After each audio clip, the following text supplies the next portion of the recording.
ఈ సభ ఇంత నిండుదనంగా ఇంత హుందాగా ఉంది అంటే కారణం తెలుగుదనానికి తెలుగు వేష భాషలకి హుందాతనం తీసుకొచ్చి తెలుగుదనానికి నిలువెత్తు నిదర్శనంగా నిలబడి ఉండేటటువంటి గొప్పవారు మేము ఆరాధించేవాళ్ళు మన మాజీ ఉపరాష్ట్రపతి శ్రీ వెంకయ్య నాయుడు గారికి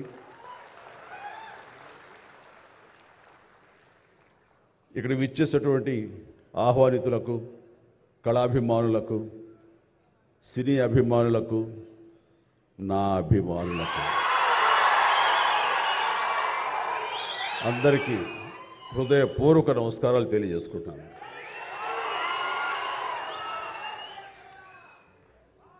నాకు నిజంగా మా ఇంట్లో అడిగారు పద్మవిభూషణ్ అవార్డు అనౌన్స్ చేయగానే చాలా ఆనందంగా ఎంత ఆనందపడుతున్నారు ఏంటంటే నిజంగా పద్మభూషణ్ అవార్డు వచ్చినప్పుడు నాకు ఉన్న ఆనందం అంతా ఇంత కాదు.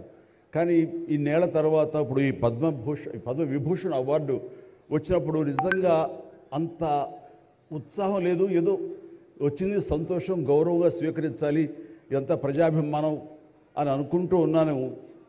కానీ ఆ తర్వాత తరలి వచ్చేటువంటి వివిధ ప్రాంతాల నుంచి మనుషులు కానివ్వండి, వ్యక్తులు, అభిమానులు, సినిమా పరిశ్రమ నుంచి కానివ్వండి, రకరకాల అసోసియేషన్స్ కానివ్వండి, అలా ఎంతోమంది రాజకీయ ప్రబుద్ధులు కానివ్వండి, అందరూ గత వారం రోజులుగా ఎడతెరిపి లేకుండా వాళ్ళు ప్రశంసలు కురిపిస్తున్నారంటే ఆ ఆనందం ద్విగుణీకృతమైంది. ఎంతో ఉద్వేగానికి ఎంతో ఇది అన్నది.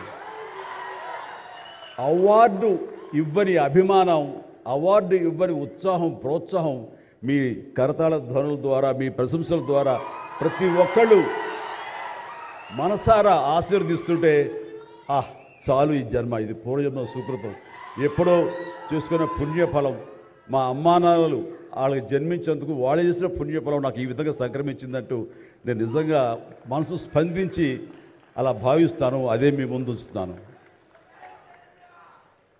ఇక నాకు తెలిసి ప్రప్రథమంగా అవార్డులు అనౌన్స్ చేసిన వెంటనే ఒక ప్రభుత్వం స్పందించి వారికి ఈ రకంగా సన్మానం చెయ్యాలి అనే భావం రావటం అన్నది బహుశా ఎప్పుడు జరగలేదు.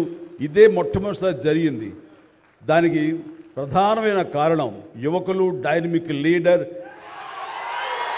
మన ముఖ్యమంత్రి రేవంత్ రెడ్డి గారు, అలాగే వాళ్ళ సహచర మంత్రి వర్యులు, వీళ్ళందరూ ఒక్కడిగా అనుకుని స్పందించిన మనసుతోటి మన వాళ్ళని మనం గౌరవించుకోకపోతే ఎలాగ గౌరవించుకోవాలి అంటూ అన్నది నిజంగా చెప్తాను. సభాముఖంగా వారికి నా హృదయపూర్వక ధన్యవాదాలు తెలియజేస్తాను.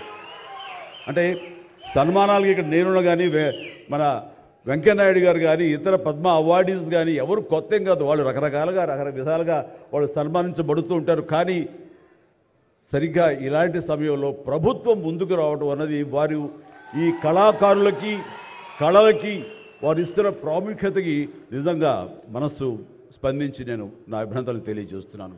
ఇందులో భాగంగా నిన్న మొన్న ముఖ్యమంత్రి గారు అనౌన్స్ చేశారు. ఇక్కడ నంది అవార్డ్స్ అనేవి ఒకప్పుడు ఇస్తూ వచ్చాము. నంది అవార్డ్స్ అనేది తర్వాత అదేదో గత చరిత్రలాగా అయిపోయి మాకు అందరికీ చిన్న డిసప్పాయింట్మెంట్ ఉంది అంటే ఇరు రాష్ట్రాల్లో కూడా. అరే కళాకారులు ఇంత నెగ్లెక్ట్ చేస్తున్నారు, ఇంత నిర్లక్ష్యం పరుస్తున్నారు, ఎందుకు ఉత్సాహపరచట్లేదు? అది పెద్ద గొప్ప విషయం కూడా కాదు అది. అండ్ అది ఇస్తే కనుక చాలామంది చాలా ఉత్సాహం ఉంటుంది. ఆ ప్రోత్సాహంతో మరింత ముందుకెళ్తారు. తద్వారా ఎన్నో సినిమాలు కానీ, నాటకరంగం కానీ ఇవన్నీ అభివృద్ధి చెందుతాయి. తద్వారా ఎంతోమందికి ఎంప్లాయ్మెంట్ కానివ్వండి, ఎంతోమంది ప్రోత్సాహన కళాకారులు ఇంకొంచెం రావడం కానివ్వండి. ఆ రకంగా ఈ రోజున చూస్తే కనుక మన సినిమాలు ప్రపంచవ్యాప్తంగా ముందుకెళ్తున్నాయంటే అలాంటి ప్రోత్సాహం, అలాంటి ఉత్సాహం ఉండబట్టే. సో ప్రభుత్వ పరంగా కూడా అలాంటివి ఉంటే కనుక ఇది మరింత ముందుకెళ్ళడానికి అవకాశం ఉంది. అది గుర్తెరిగి ఈ రోజున ఆ అవార్డులు మళ్ళీ మనం రెజ్యూమ్ చేస్తాం, మళ్ళీ ఇస్తామని ఆ నిర్ణయం తీసుకోవటం, దానికి పేరు ప్రజాగాయకుడు. జీవితం అంతా కూడా రెవల్యూషనరీగా మార్పు తీసుకురావాలని ప్రయత్నించే నిరంతర శ్రామిక కళాకారుడు శ్రీ గద్దర్ గారు. గద్దర్ గారి పేరున అవార్డులు ఇవ్వటం అన్నది ఎంతో సముచితం, ఎంతో ఆనందం, ఎంతో ముదాహం. అలాంటి నిర్ణయం తీసుకున్నటువంటి మా ముఖ్యమంత్రి రేవంత్ రెడ్డి గారికి వారి సహచర్యులకి నేను మనస్ఫూర్తిగా నా హృదయ ధన్యవాదాలు ఈ సభాముఖంగా తెలియజేస్తున్నాను.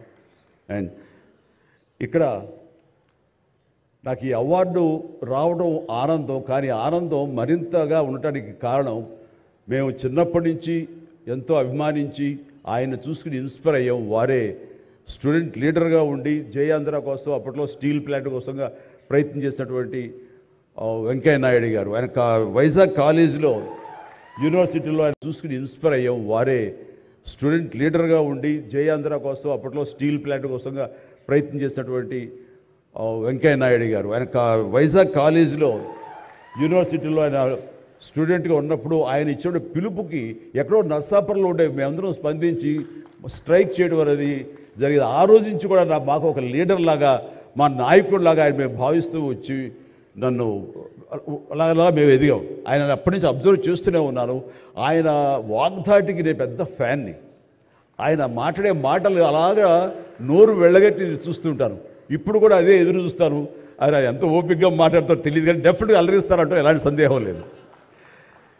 సో ఆ రోజు నుంచి ఈ రోజు వరకు కూడాను ఆయన రాజకీయంగా ఒక హుందాతనంతో రియల్ స్టేట్స్మెన్ ఇన్ పాలిటిక్స్ అన్నది ఆయన నిర్మాణాత్మకంగా అలా ముందుకెళ్తూ ఈ రోజున అత్యున్నతమైన పొజిషన్ మాజీ ఉపరాష్ట్రపతిగా ఆయన నిర్వహించి తన బాధ్యతలు చేశారు. కానీ ఆయన ఎప్పుడూ మదనపడుతుంటారు. నాతో కూడా ఆయన షేర్ చేసుకున్నారు.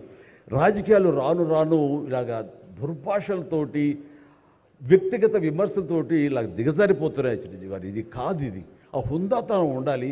ఉండి కూడా ఎన్ని సాధించాం మేము. అది ఇదవుతున్నట్టు ఎంత మదన పడుతున్నారంటే వన్ కూర్చున్నప్పుడు ఆయనతో నాతో చెప్పినప్పుడు ఇప్పుడు కూడా అలాగే అయిపోతుంది. అలా అవ్వకుండా ఉంటే బాగుంటుంది అంటే అలాంటి అవ్వకుండా ఉంటే బాగుంటుందన్న ప్రయత్నంలో నేను కూడా మిమ్మల్ని ఇన్స్పిరేషన్గా తీసుకుని నేను వెళ్ళినవాడేనండి. కానీ ఆ ధాటికి ఆ మాటలకి మాట పడటం మాట అనటం ఇది నా వల్ల కాదు, మీలాగనే.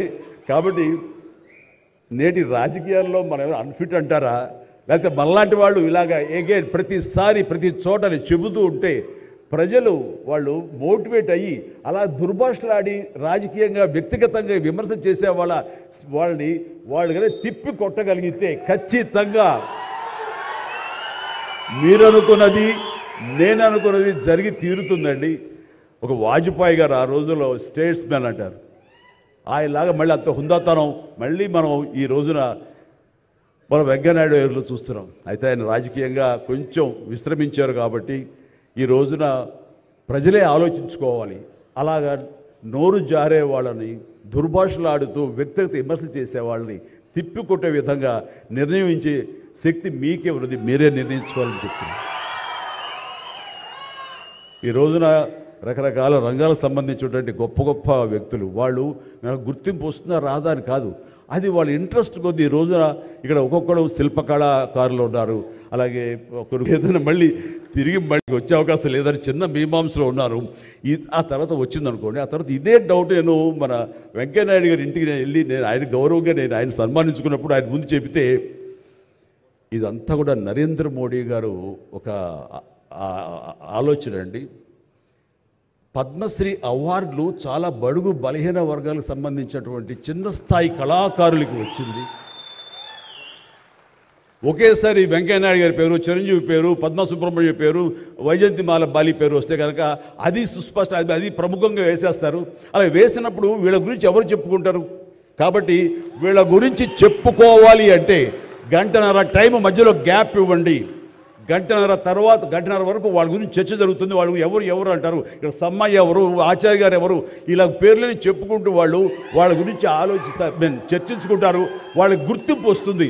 అది రిజిస్టర్ అయిన తర్వాత దెన్ చిరంజీవి వెంకయ్యనాయుడు గారు నాకు ఇష్టం అన్నారు. అది నిజంగా గొప్ప ఆలోచన, గొప్ప ఇది. వారి గురించి తెలుసుకున్న తర్వాత నాకు నరేంద్ర మోడీ గారి మీద గౌరవం మరింత పెరిగింది ఆయన ఆలోచించి.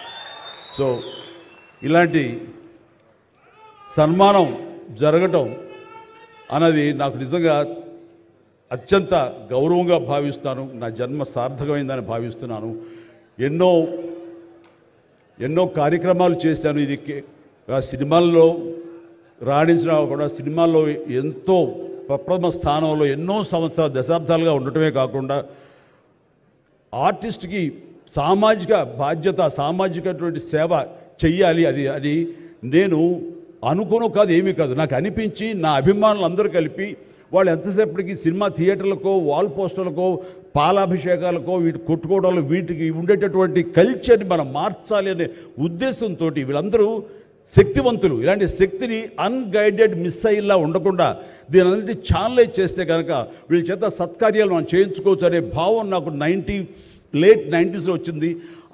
అందులో భాగంగా ఆ రోజున బ్లడ్ దొరకక ఎంతోమంది మరణిస్తున్నారని తెలిసిన తర్వాత ఇంతమంది ప్రజానీకం ఉండి కేవలం బ్లడ్ అనేది హాస్పిటల్లోనో లేకపోతే ఫార్మస్యూటికల్స్లోనో దొరకదు మనకి.